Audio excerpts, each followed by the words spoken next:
You may have noticed that the Premier League's promoted clubs recently haven't been very good.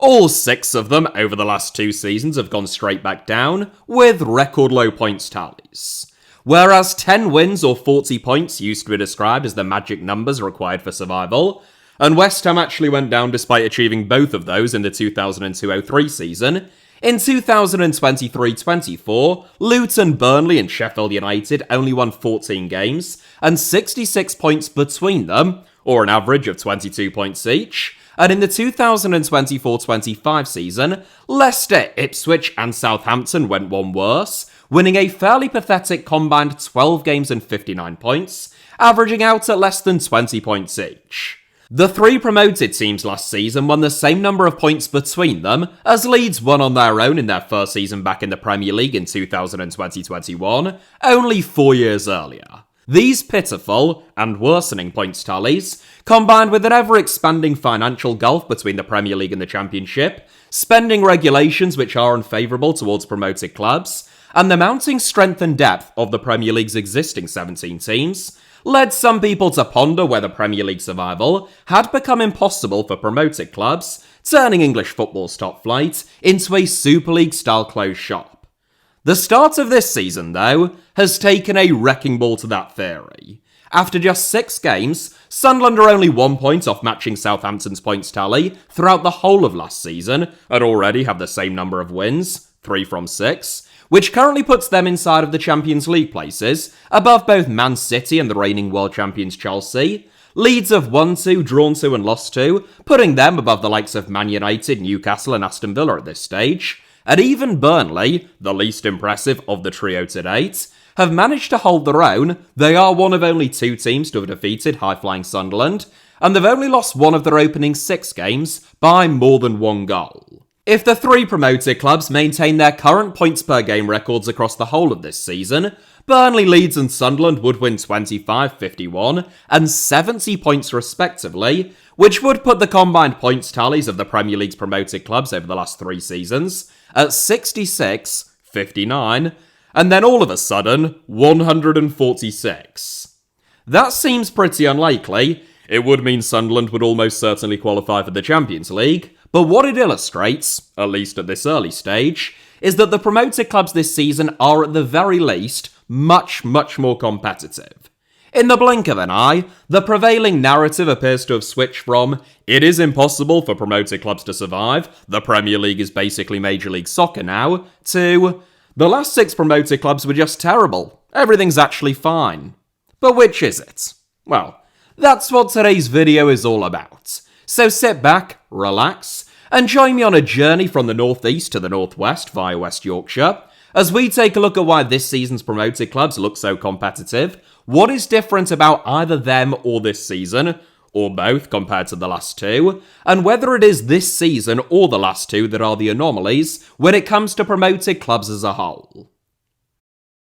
No promoted team with 11 or more points after 10 games has ever been relegated from the Premier League. Sunderland have reached that tally after just 6 games, which is the most points accrued by a newly promoted club at this stage of the season, since West Ham under Sam Allardyce in the 2012-13 season, some 13 years ago. It's worth noting that this is only actually the best start by the promoted trio since the 2017-18 season, when Newcastle, Brighton and Huddersfield collected 25 points from their opening 6 games. It just seems much more remarkable and impressive in comparison with the last 2 seasons. Equally, however, all 3 promoted clubs stayed up in the 2017-18 season, and it is one of the 8 best starts after 6 games by the newly promoted clubs during the Premier League era. In every one of the other 7 seasons, at least 2 promoted clubs survived, and on 2 occasions, 2017-18 and 2001-02, all 3 of them stayed up. The early signs are undoubtedly positive, therefore, but why? The most common suggestion among the pundit class is that this season's intake and their head coaches are less ideological and much more pragmatic.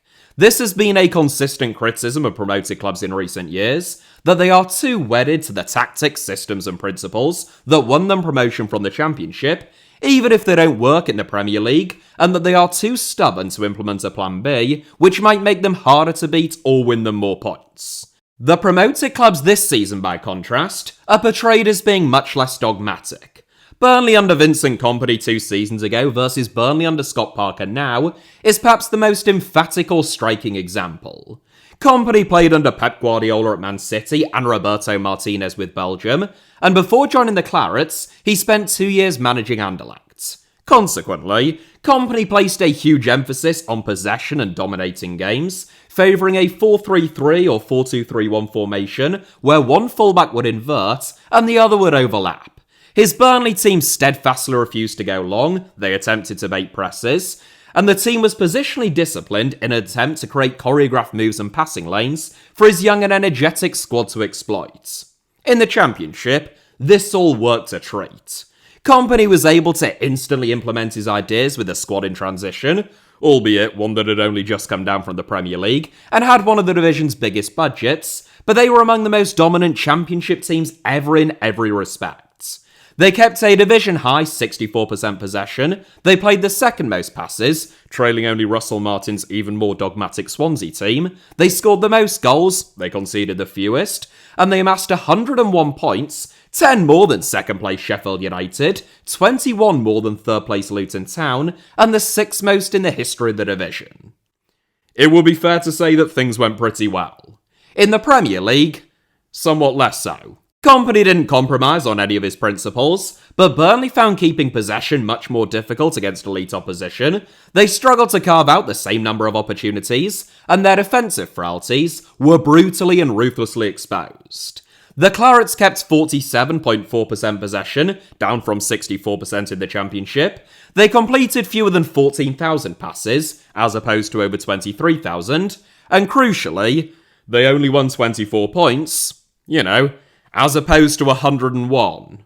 In fairness, you do play 8 fewer games a season in the Premier League, but I'm not sure that was Burnley's biggest problem.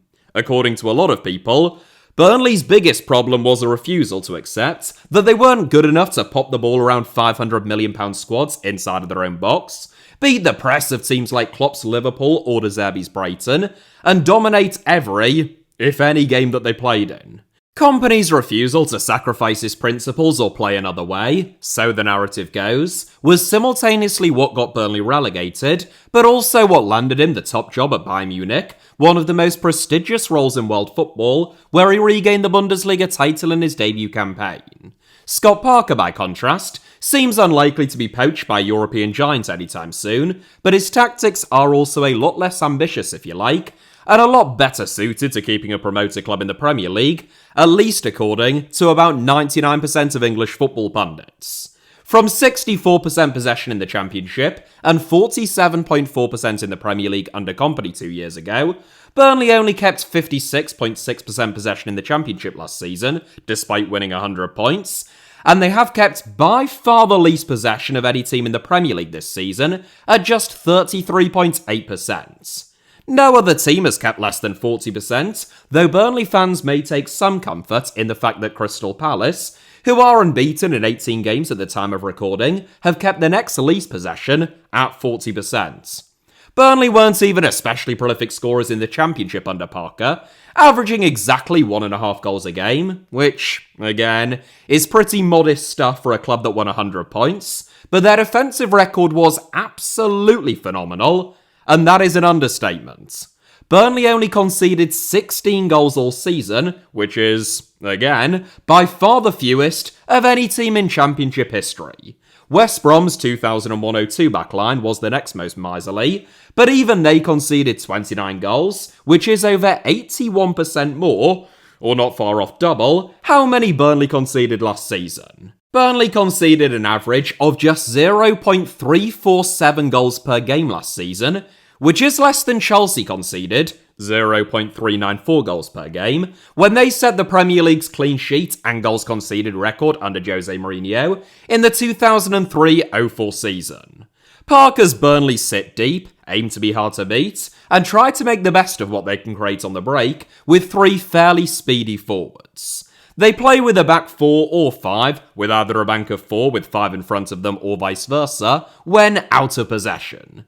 They keep the least possession, they both attempt and complete the fewest passes in the division, and they have the least amount of distance covered both on the ball and in terms of passing distances, significantly trailing the likes of Everton, Wolves, West Ham and Crystal Palace. After 6 games, Burnley have already conceded 13 goals, just 3 fewer than they conceded throughout the entirety of last season, despite being even more defensive than they were last term, which serves as a reminder, not that one were needed, of the step up in quality between the Championship and the Premier League, and why the last 6 promoted clubs, which of course includes Burnley themselves, have found it so challenging. But outside of their recent thrashing at the hands of Man City, the Clarets have competed in every game. Burnley are the most extreme example, both in terms of defensive structure, willingness to forego possession and control, and the contrast between Kompany and Parker, but the same is true to a lesser extent at both Sunderland and Leeds. Sunderland's Regis Labrie is one of the game's great pragmatists, better known for his tactical flexibility and readiness to adapt to the players at his disposal and the opposition than almost anything else. At Sunderland and Lorient, Labrie has played several different formations, most notably 4-3-3, 4-5-1 and 3-4-3. He has both attempted to play out from the back and look to go long from goal kicks, pressed high and low, and deployed 2 number 10s or a double pivot. There are themes that run throughout, in terms of a basic structure and shape regardless of the stated formation, a fondness for width and attacking from wide areas, and launching aggressive counter-attacks, attempting to create positional overloads and getting players in the box. But none of these are especially radical, and if he felt that there were a good enough reason, you can just as well imagine him ditching those as well. Sunderland haven't been especially prolific this season, scoring 7 goals in 6 games, but only Arsenal and Palace have conceded fewer goals than them. It's a tremendous record, and if the Black Cats cannot even maintain that defensive record but just continue to vaguely gesture towards it, they would have an excellent chance of survival. Leeds, by contrast, were incredibly prolific last season, scoring 95 goals, which was 26 more than the league's next highest scorers Burnley, and the 6th most of any team in a single championship season. Defensively, Leeds were also very good by any normal metric, despite conceding almost twice as many goals as Burnley. Nonetheless, there is an awareness that goals may be harder to come by this season. An elusive statement signing at centre-forward never quite arrived, and Daniel Farke is also more than willing to mix things up. Leeds' recruitment this summer signalled a clear focus on physicality, athleticism and sheer size in terms of the profile of player they targeted, mirroring somewhat the strategy that proved effective in keeping Nottingham Forest in the Premier League a few years ago, albeit not without breaching the Premier League's PSR rules, later landing them a points deduction. So far this season, Leeds have kept 43.5% possession on average, which puts them just above Sunderland, but just below Moyes' Everton. You may have noticed that I have invoked English football pundits on a couple of occasions in this segment, rather than claiming certain ideas as my own, and that's because I think that a lot of the criticisms of more expansive styles, and the plaudits of more defensive or counter-attacking systems, can be a little overblown. Both Paul Heckingbottom and Chris Wilder were pretty pragmatic and defensive in the 2023-24 season, for example, and Sheffield United kept the least possession, just 35.8%, and played by far the fewest passes in the division. Yet they were still one of the worst Premier League teams of all time because their players weren't very good, along with a series of other factors wholly unrelated to tactics or stylistic preferences. Brentford, by contrast, who came up 2 seasons before them, maintained a fairly ambitious and progressive style under Thomas Frank, keeping 44.8% possession, which was more than Eddie Howe's Newcastle, and yet they survived, comfortably in fact, winning 46 points and finishing 13th, primarily at least because of outstanding recruitment and leadership by Frank himself, but also to a certain extent you'd have to say, because of how effectively they implemented his ideas. The likes of Leeds under Bielsa, Wolves under Nuno, and Bournemouth under Eddie Howe have all succeeded following promotion with ambitious tactics, or, at the very least, not by simply sitting in with a bank of 10 defenders and keeping 30% possession. To be clear, I'm not saying that pragmatism and tactical flexibility aren't factors in terms of survival. The evidence suggests that they are, or at least can be, and it is very difficult to try and dominate games as a newly promoted club, with inevitably one of the lowest budgets in the division. I'm just saying that the importance of them as a factor, or the almost sole reliance upon them, as some people would have you believe, can often be overstated. Just as, if not even more important, yet much more rarely cited as a determining factor in terms of the fate of newly promoted clubs, is whether any, and indeed how many, of the 17 existing Premier League clubs shit the bed, for want of a better term. Actually, I don't want a better term at all, that one sums it up pretty well. I mentioned this briefly in a previous video about the challenges facing promoted clubs, but it used to be the case that every season, at least one existing Premier League club would do something really stupid. That might be sacking multiple managers, completely ballsing up their recruitment, or, in the most notable cases, entering financial oblivion. If you are over the age of 25, then you're probably able to think of a handful of them. I am thinking of Terry Connor's Wolves and Steve Kean's Blackburn Rovers both in the 2011-12 season, or, perhaps most notably, Portsmouth in 2009-10, when a series of crooks, or people who didn't actually exist, racked up insurmountable debts, their squad was decimated, and they were docked 9 points for entering into administration. If you are Wolves, Birmingham, or Burnley, who were the three promoted clubs in the 2009-10 season, then clearly, Portsmouth nearly going bust and being deducted 9 points is undoubtedly very helpful to your survival prospects. Sure enough, 2 of them survived, with Hull City, who were also teetering dangerously close to financial collapse, going down along with Pompey.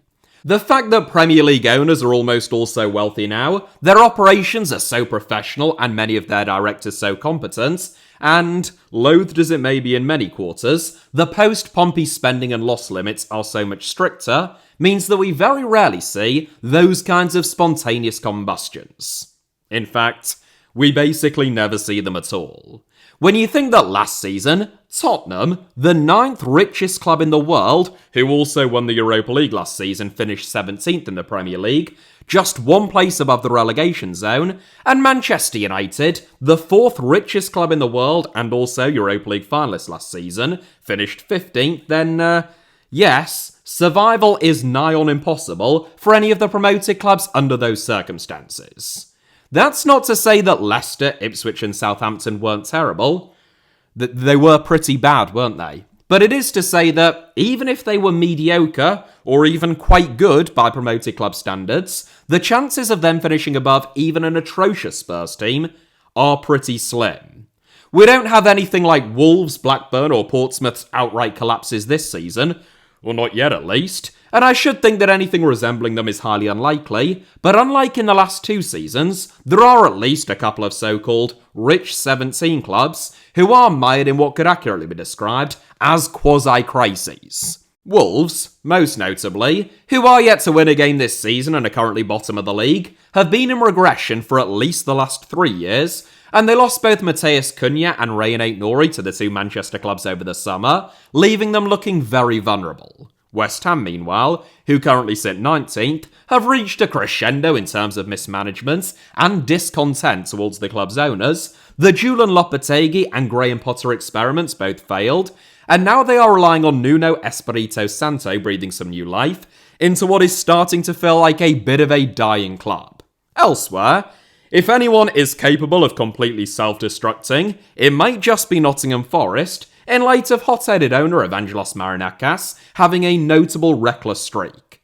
That has so far felt like nothing but good news for Forest supporters, where he has overseen a miraculous rise by hook or by crook, but the public spat with recently appointed West Ham boss Nuno Espirito Santo wasn't especially dignified, to put it kindly, and his replacement, Ange Postecoglou, could hardly play a more radically contrasting style of football. It would take a monumental collapse to fall from 7th last season to relegation, but Forest have only won 5 points from their opening 6 games, and will have to contend with midweek European games this season, so it would take a brave man to fully rule it out.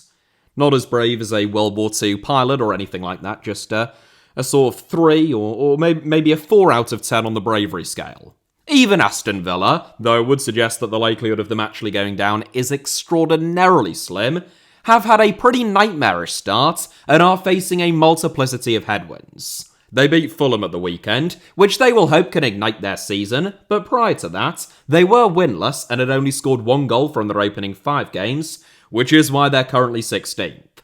Everton and Brentford were also touted as pre-season relegation candidates, though I can't see it personally, and I am somewhat drifting away from the central theme of the crisis clubs to just clubs who have the potential to go down, but you get the point. Would it be wrong to mention Manchester United? Anyway, whoever you consider to be a crisis club, and however you assess the extent of their crises, I think that it's fairly inarguable that there are more clubs in peril this season than in either of the last 2, and that is as large of a factor in Sunderland, Leeds and Burnley survival prospects as anything that they have done themselves. There is also an undeniable element of luck, fortune and circumstance, particularly at this early stage of the season. This is never a popular talking point for supporters of clubs who are doing well, and it is always an immensely popular one among supporters of clubs who aren't, but football is a game of such fine margins, and over a smaller sample size, like say 6 games, the league table tends not to be as reflective of the genuine quality of a team as it does after 38. Obviously. I could name 101 examples, but in Sunderland's most recent win against Nottingham Forest last weekend, to name just one, it was from the awarding of a pretty strange free kick, one which 99 times out of 100 probably wouldn't have been awarded, that Sunderland scored the game's only goal shortly before half-time. Sunderland goalkeeper Robin Roos proceeded to make a series of excellent saves, and Chris Wood missed a couple of very uncharacteristic sitters. Forest had 1.68 expected goals to Sunderland's 1.19, as well as having twice as many shots and shots on target. Again, to be clear, none of this is to diminish Sunderland's results at the City Ground or their start to this season, both of which are highly creditable and deserve all of the plaudits they're getting. It is just to say that a lot of Premier League games are played on a knife edge, and on another day, with those underlying numbers, Forest most likely win or at least draw that game. That also isn't a criticism because the fact that the promoted club's games this season, with only a couple of exceptions, have been decided by such fine margins is a testament to the fact that they are much more competitive overall than the last 6 promoted clubs, who had lost a good number of games even at this early stage by much heftier margins. If Sunderland were 18th with 4 points at this stage of the season, having produced the exact same performances, then you would be saying the opposite, that they had probably been quite unfortunate and were underperforming their underlying data. Sunderland ranked 15th in the Premier League for expected goals so far this season, 6th in terms of expected goals against, that is to say, they have the 6th fewest, and 13th in terms of expected goal difference. Leeds and Burnley, meanwhile, ranked 15th and 20th in terms of expected goal difference, and one suspects that these are probably better indicators of where they are likely to finish this season. Up to this point, I have talked about the 3 promoted clubs as a collective, but of course, they are 3 different clubs with 3 different sets of circumstances. Sunderland are arguably the most interesting, following 8 years outside of the Premier League, 4 of them spent in League One, and having had a humiliating 17-part docuseries charting the dysfunctional way in which the club was run. For sure, and then the final thing Why am I looking at Ibrahimovic at the bottom of this list? You found some money from somewhere? Sunderland finished 4th in the Championship last season, a whopping 24 points behind both Burnley and Leeds. Sunderland were closer, points-wise, to Portsmouth and Oxford in 16th and 17th than they were to either of their fellow promoted clubs. All promoted clubs face an uphill battle, but that puts the scale of the challenge which faces the Black Cats into some context. Fairly frugal in the Championship, Sunderland had a net spend of barely £1 million over their 3 seasons back in the second tier, which is less than the likes of Millwall and Oxford. Their wage bill, likewise, was mid-table, exactly 12th in the 2023-24 season, for which we have the last set of fully published accounts, standing at £31.4 million, which was below the likes of Bristol City, Stoke City and Watford.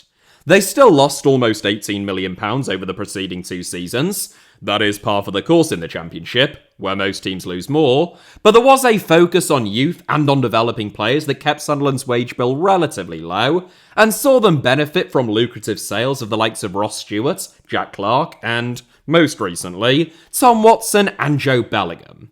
There has been a significant change of tack following promotion, and Sunderland would argue that there had to be, given the loss of Watson and Bellingham, how far they were behind even Burnley and Leeds last season, and the general preparedness, or lack thereof, of their squad for Premier League football. The Black Cats spent over £160 million on new arrivals over the summer, which is the most amount of money that a newly promoted club has ever spent in the Premier League, or any other league for that matter, leapfrogging Nottingham Forest £142 million in the 2022-23 season. Only the Big Six, Newcastle and Forest, spent more this summer, and in terms of net spend, Sunderland were the 5th highest spenders in the Premier League and the 6th highest in all of world football, sandwiched between Manchester City and Real Madrid. It is an unusual position for a club that was losing 5-1 and 6-0 away at Rotherham and Bolton less than 4 years ago to find themselves in, but it reflects the unrivaled economic might that the Premier League affords its constituent clubs. Forest, of course, who spent about £20 million less than Sunderland, but required an even more radical overhaul, succeeded in terms of survival, but were later punished for breaching Premier League profit and sustainability regulations. There is no expectation that Sunderland will do likewise, having sustained far more limited losses in the Championship than Forest had, most likely maintaining a lower wage bill and benefiting from a significantly larger stadium and more substantial matchday revenue as a result.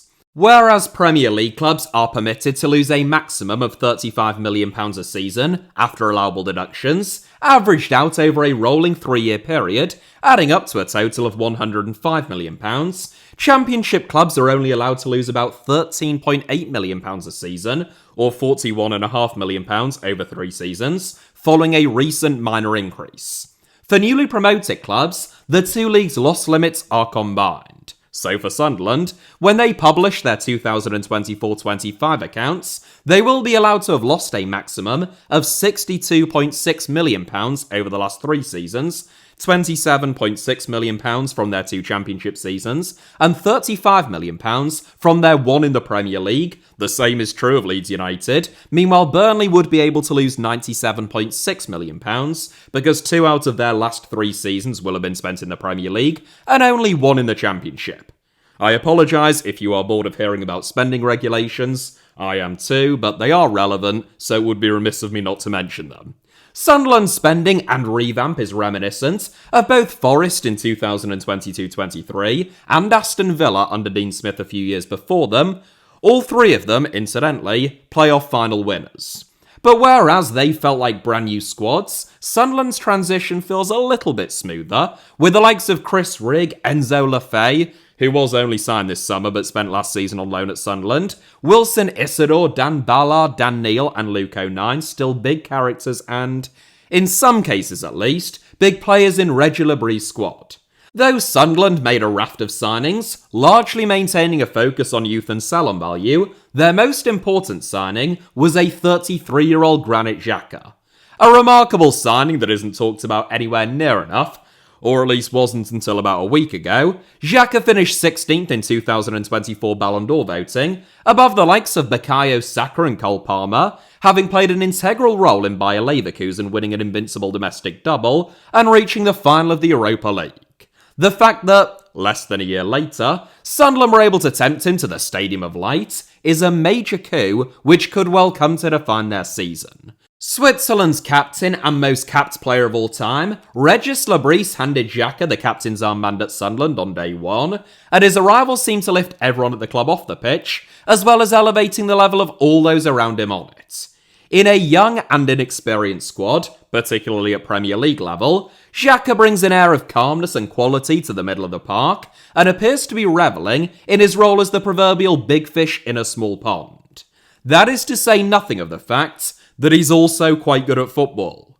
Xhaka not only brings a quiet and sometimes not so quiet composure to the Sunderland midfield, his passing is also incisive and direct.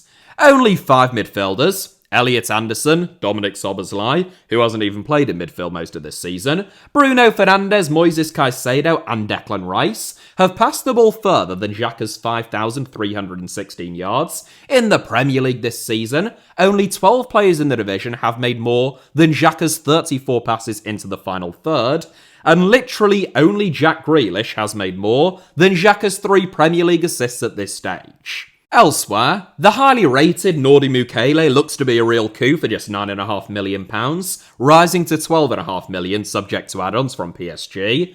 And whilst he will be one of the highest paid players at the Stadium of Light, he already looks to be worth every penny and then some. Mukele, who is still only 27, has received most of the plaudits, but he has formed what looks to be an excellent partnership alongside 28-year-old Paraguayan Omar Alderete.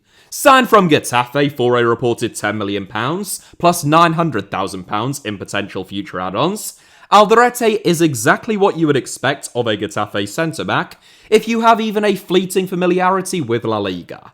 He isn't the most technically gifted, and his passing is about as good as Joseph Fritzl's parenting, but he is a proper old-school kick-it-and-head-it type of centre-back with wonderful positioning and anticipation. Alderete ranks in the bottom 3% of centre-backs in Europe's Big 5 leagues over the last 12 months in terms of passes attempted and in the bottom 1% in terms of pass completion percentage. He has only completed 71.1% of his passes during that time, both of which are absolutely wild stats, but he already ranks 5th in terms of interceptions in the Premier League this season, and 3rd among defenders. He has blocked 5 shots in 6 games, which is the joint 11th most in the division, and he and Mukele between them have made some 70 clearances, which is the 6th most of any centre-back pairing. If those 3 can stay fit, that is to say, Xhaka, Mukele and Alderete, Sunderland look to have a really solid centre-back partnership and a talismanic presence in midfield which sets them up nicely to, again, at the very least, compete with the rest of the division. Leeds and Burnley were both light years ahead of Sunderland in the Championship, which is somewhat unsurprising as recent Premier League clubs still in receipt of parachute payments, who therefore had much larger budgets. They were outstanding Championship teams, each amassing 100 points.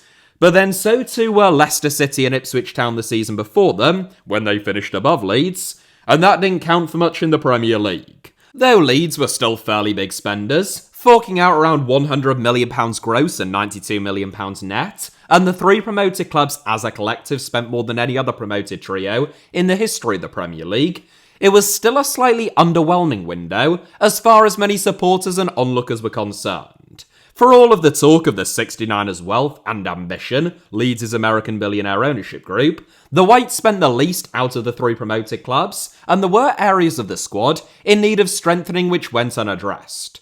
The expectation of a couple of marquee signings never quite materialised, with a feeling among most Leeds fans that they were probably 1 or 2 players short. In some ways, that helped to take the pressure off Daniel Farke, who was reportedly close to being sacked by the 69ers after Leeds won promotion, but who many supporters would no longer hold chiefly responsible if Leeds were ultimately to just fall short.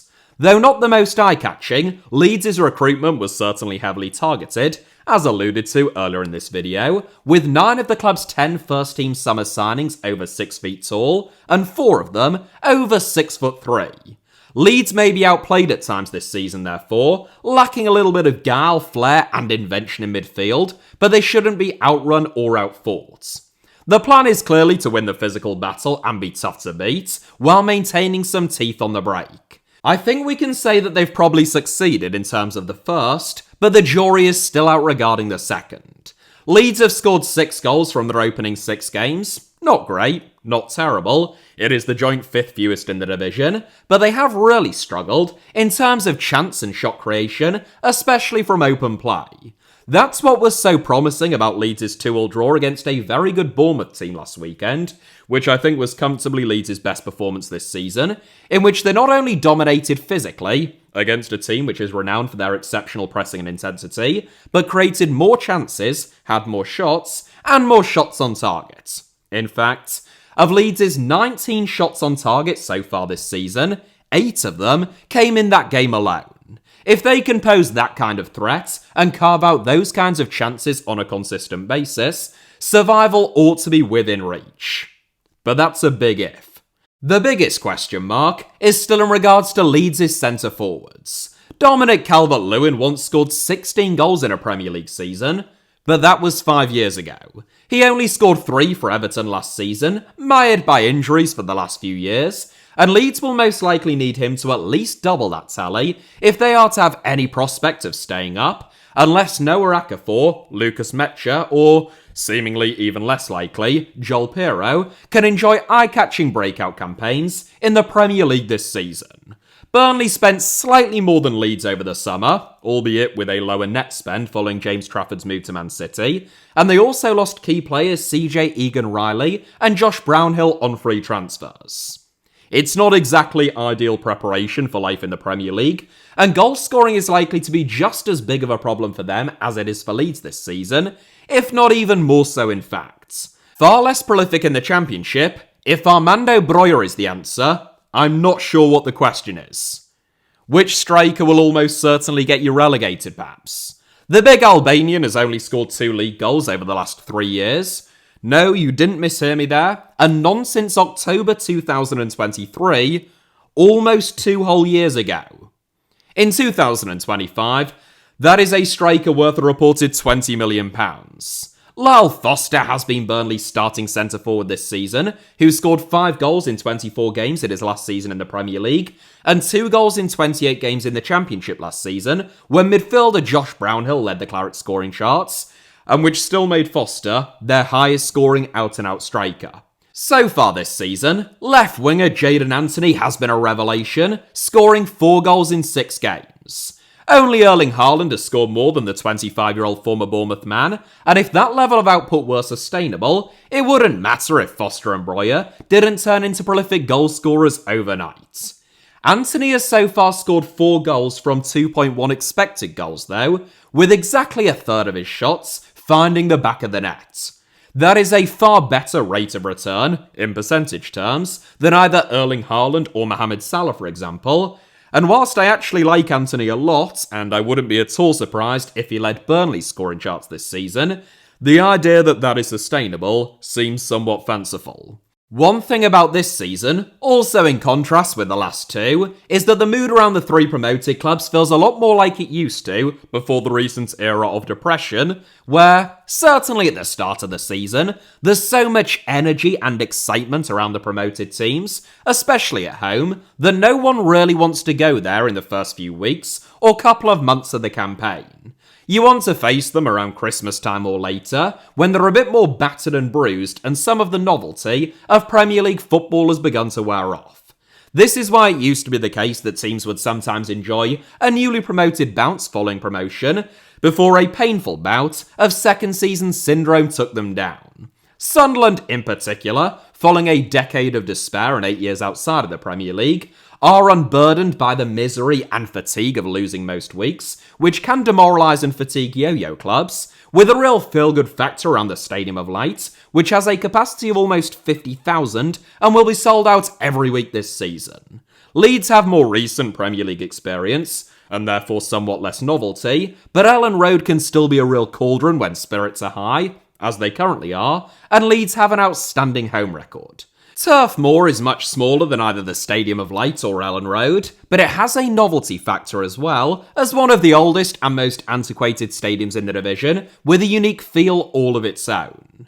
These are retrospective analyses that it is easy to make in hindsight. You could say the same thing about Ipswich as Sunderland, in terms of time spent outside of the Premier League and excitement, for example. But Sunderland and Leeds in particular just have that feeling of newly promoted clubs of old, capable of making fast starts and playing beyond themselves. At this point, I am going to bring the mood down a little bit by stating that, though I'm not one for making predictions, I do still expect 2 out of the 3 promoted clubs to come straight back down. Sunderland's start isn't sustainable, based on the strength and depth of their squad and their underlying numbers, And if you think that's unfair, please bear in mind that to think that it is sustainable is to believe that they will qualify for the Champions League, but they do pose a threat. There is a nice balance to Regis Labre's squad, and a fantastic atmosphere around the club which suggests that they will compete.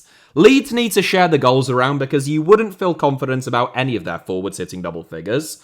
And though they were much more dangerous against Bournemouth, it remains to be seen whether that is consistently replicable. And I also think that there are one or two defensive frailties that better teams and smarter managers will become more adept at exploiting as the campaign goes on. And Burnley will find it extremely difficult to clean sheet their way to survival with, on paper at least, probably the weakest squad in the division. That is also, incidentally, how I would order their likely survival prospects. If Wolves, Forest, and West Ham's regressions all prove to be terminal, maybe 2 out of the 3 could survive, but in all likelihood, 2 of them, probably Forest and West Ham, will just have too much quality. I mean, if Forest go down with their squad, Marinakis will have masterminded a collapse which is just as, if not even more spectacular, than the club's rise to begin with, but I just can't see it. Regardless of the outcome though, it is a breath of fresh air to see 3 promoted clubs at least have the prospect of survival. This time last year, the 3 promoted clubs only had 8 points between them, and the season before that, just 6. Sunderland, Leeds and Burnley have 23, and for a wounded pyramid, in which sporting competition has been gradually eroded by financial disparities for decades, it represents a flicker of optimism. I don't think that Premier League survival ever became impossible, even when the last 6 promoted clubs never looked like staying in the division, but nor do I think that the first 6 games of this season illustrate that there isn't a deep-rooted problem in terms of the gap between the Premier League and the Championship, or that the majority of promoted clubs, indefinitely, or at least until improbable major changes are implemented, will most likely go straight back down. That is it for today's video, but thank you all very much, as ever, for watching. Hit the like button if you enjoyed today's video, let me know your thoughts down below in the comments, and of course, make sure that you're subscribed and have notifications turned on, not just for this channel, HITC Sevens, but also my second channel, Alfie Potts Armour, both of which should be about to appear on your screens now. You can also find me on most social media platforms, should you wish to do so, via the username at HITC Sevens. Usually, that is the username. You can also support me additionally now, should you wish to do so, and that is to say, financially, either via the Alfie Potts Armour YouTube channel, where you can become a channel member or leave a super chat if you want to make a one-time donation, or even better still, via buymeacoffee.com/Alfie Potts Armour, where you can do the same thing, that is to say, become a channel member or leave a one-time donation. But over there, Google won't take 30% of it. So, out of the 2, that is preferable, but either is greatly appreciated, as is just watching. But, if you want to support my work, and especially my work on that channel, then, the option is there. That's it from me. I'll see you all next time. Please take care out there. I love you all, of course. Cheers.